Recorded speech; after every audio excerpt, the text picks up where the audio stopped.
Hello, my dear friends. Once again, I welcome you to Marriage Without Tears channel. There is a wonderful question one of my wonderful beloved sisters asked the other time during a seminar. She asked me this question, and I decided that I want to attempt an answer to it on this channel today. What can a woman do, or what can a wife do in order to get her husband to want to have sex with her, even when he appears to be too busy to do so? What can a wife do? I know that there are so many women out there who, for one reason or the other, have been getting some cold shoulders from their husband. At a time when they are supposed to be enjoying their husband, the man comes home, is giving one excuse or the other. I am too tired. I have been at work since morning. I have done this, I've done that. I'm burdened with this, I'm burdened with that. And the woman is expecting the husband to actually demand for sex, but the man is not doing so, and somehow she's not at ease to make such a demand because of some certain cultural values, or because of certain disciplinary actions or certain instructions she has received from her parents in the years gone by, and she's waiting for the man, and before you know it, the whole marriage is, no more sex. It's like sex starved. So what can a woman do in order to get her husband to actually demand for sex, or to actually want to have sex, if when it appears that she or he is too burdened to do so? That is our question tonight, and I want you to pay attention, please. Number one, I want us to know really that sex is a thing of the heart. If the heart of the man is joyful, if the heart of the man is free from worries and burdens of life, if the heart of the man is working in harmony with the rest of the body, I can tell you that his sex drive will go up.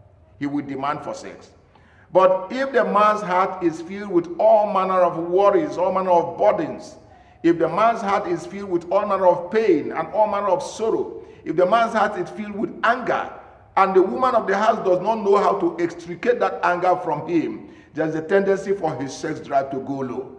A man is different from a woman. A woman can have sex anytime she pleases. All she needs to do is to open her legs and even pretend that she desires it. And she can close her eyes and pretend and have a good sex anyway. But it's not like that with a man. A man has to dig deep on the inside to be emotionally imbalanced, in tune with the time, with the situation, in order for him to even achieve an erection. I've seen so many men who cannot achieve an erection simply because they are overburdened by worry. So the wise woman must seek out skills, must have that skill, how to draw the man out of his sorrow, out of the burdens, how to break such yokes, how to make the man be free from tensions and anxieties. If you are such a woman, you can have your man eating at the palms of your hand each and every day. But if you're not such a woman, and you discover that when your man is troubled, instead of you being the soft landing for him, you become the one that is always pinching at him, nitpicking, nagging him, criticizing him, saying all manner of things. Instead of the worry to go, you discover that the worry will become more grievous. And because of that, he may never achieve an erection. He may never even demand for sex anyway. So some of the things we are going to do tonight is what I want to explain to you as a woman. And I want you to please pay attention. But before I go on, please, there's a red button by my side. Click on it and get subscribed. Be part of this awesome family. If you are in this family, I can tell you that some of the lessons you are going to learn here will improve your marriage to the glory of God. So click on this red button, please. Get subscribed. Be part of this channel. The first thing you must do as a woman, when you wake up in the morning with your husband, let there be a smile upon your face. Let the smile upon your face show that the day is good. Let the smile upon your face show that he has something glorious to look out for. Let the smile on your face be an encouragement to him. Don't frown, no matter how problematic the marriage may be. Let there be a smile upon your face. Let the smile go with a nice word. Good morning, my king. How are you this morning? Then from there you go to the altar of prayer. It simply means that you have conditioned your marriage and your home for positive things. If you don't do that, if you don't set the right tone for your marriage in the morning, I can tell you that it will be difficult for you to achieve a glorious day. So set the right tone from the word go. After prayers, Pray ceaselessly. After prayers, as he's about to go to work, give him a peck or even a kiss. Let him go to work with a smile upon his face. Let him look forward to a glorious day as he's walking away. And as you are walking away too, if you are somebody that also goes to work, as you are parting company in the morning, part in a glorious way. It's very, very important in order to set the pace for the right, to set the tune for the right tune for the day. Very, very important. The second thing you must do while at work, please, maybe during the midday, around 12 noon, send him a text. Let it be a short but sweet text. A text that tells him how wonderful a husband he is. A text that tells him how reliable he is. A text that tells him that you are praying for him while he's at work and that you are believing God that he will come back successfully. That is the kind of text you send to him. The kind of text that elevates his heart, that makes his heart joyful. That is the kind of text you send to him. And when it's getting to 2 p.m. or 3 p.m., you can give him a call and ask him, darling, what do I prepare for you when you get back home? What will you like to take for dinner?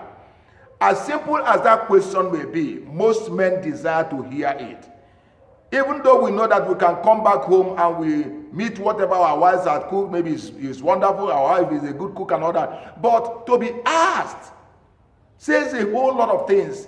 It says of the truth that the woman is thinking about you all through. Is thinking about your welfare. Is thinking about how you spend your day. Is thinking about how you are going to relax when you get back to the home. It's very, very important. Call your husband by 2 p.m., by 3 p.m. Ask him, darling, sweetheart, whatever name you call him, what will you like to have for dinner when you get back home?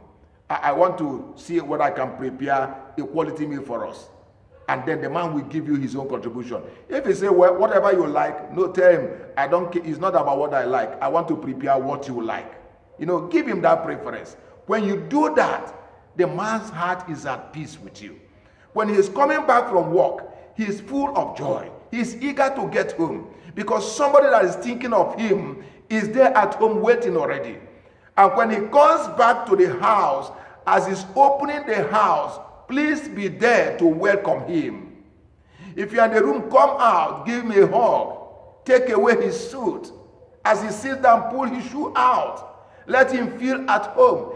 This is what the strange woman does. And sometimes many of our wives out there, they say, oh, somebody has stolen my husband from me. No, there is something unique that woman is doing which you are not doing.